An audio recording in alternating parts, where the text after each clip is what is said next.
Brought to you by... There is always something captivating to me about an old black and white film. It's not just that this is how filmmaking began, but that the absence of color sets a tone that can't really be fully expressed. It sets you into a time when things were simpler, when the threat of a violent world was ever present, but life somehow still felt less terrifying than we live today. Which says something, since many of the stories from that time were so much more out of this world.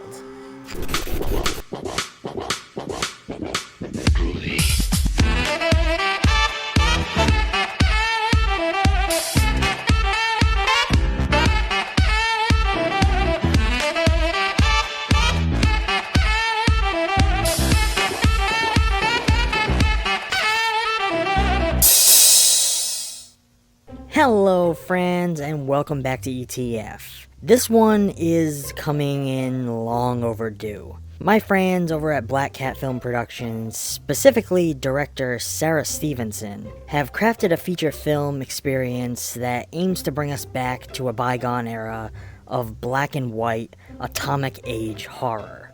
In 1940, a group of scientists discover the remains of a meteorite floating in the middle of the Pacific Ocean.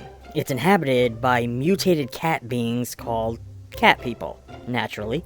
Soon it becomes up to Captain John Baker and his team of scientists to escape the meteorite before they become victims of the attack of the cat people.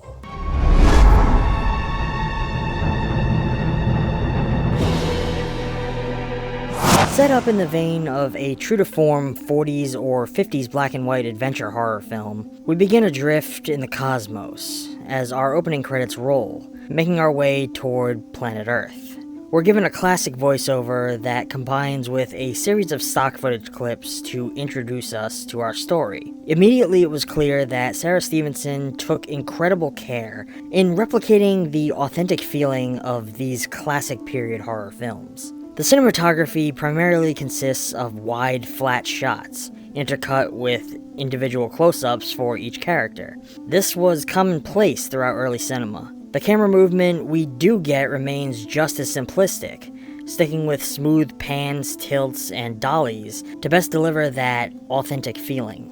The black and white presentation of the film looks absolutely beautifully crisp, with dark, sinking shadows and perfect contrast, while edits only consist of basic crossfades and hard cuts. The music featured throughout this film is broad, bombastic, and all-encompassing, setting us into the powerful, threatening atmosphere of science fiction horror that you would expect to find in many of the old Universal films, as well as creature features like Them or King Kong, which, when paired with the sound mix, delivers that warm, nostalgic feeling of a cold black and white B-movie. The performances throughout this film consist of a cast of characters hamming it up slightly, the way you would find in 50s creature features. Everyone's dialogue feels overemphasized, as it would have been at the time because most actors in early cinema would be projecting a bit out of habit from their experiences in theater. I'll admit, I was worried going into this one that the performances would feel a little too modern, but these performances feel the way that they should. It really helped plant the story in that time and helped me feel like I was enjoying a cheesy story from the golden age.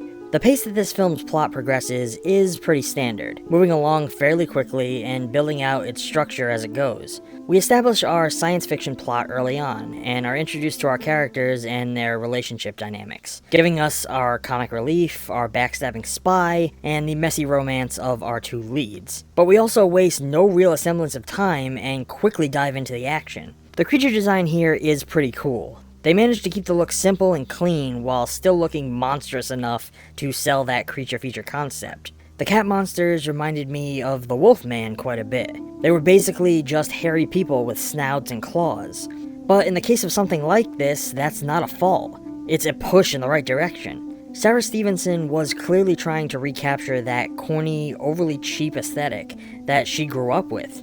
And I feel that each of her choices lead her in the right direction here. The film's special effects look to be a mix of stock explosion elements banded together with some straight stock footage clips, but it all works pretty well together to sell each moment. The film does suffer from some framing issues throughout, mostly in wider shots, where it looks like the characters just weren't given enough headroom, or maybe the frame was just not properly adjusted for the 235 post-crop. Now, I was provided an early copy of this film, so I can't say whether or not this was adjusted in the final release. Personally, this did not really bother me throughout the experience. It's just a nitpick. Overall, I felt that Sarah Stevenson and her team did an incredible job with recapturing the atmosphere and tone of a B-movie creature feature. This feels like something that you could have found on late-night television, preferably hosted by Elvira or maybe Svengoolie, or possibly even riffed on by Mystery Science Theater, if only horror hosts were still a hot commodity these days. Personally, I sort of miss these types of films, which is why here on ETF, we work so hard to preserve the films of the past. I hope that this film is given a physical release in the near future, because I would absolutely love to add it to our growing collection. I'm giving Attack of the Cat People an A-. I really enjoyed this experience, and I hope that at least some of you will seek it out as well. The film is a love letter to an era of cinema that has long since passed, but that still stands as an inspiration to so many like Sarah. It's a beautiful, fun, and inventive story with a lot of heart. I can't recommend it enough to those who also miss that black and white aesthetic.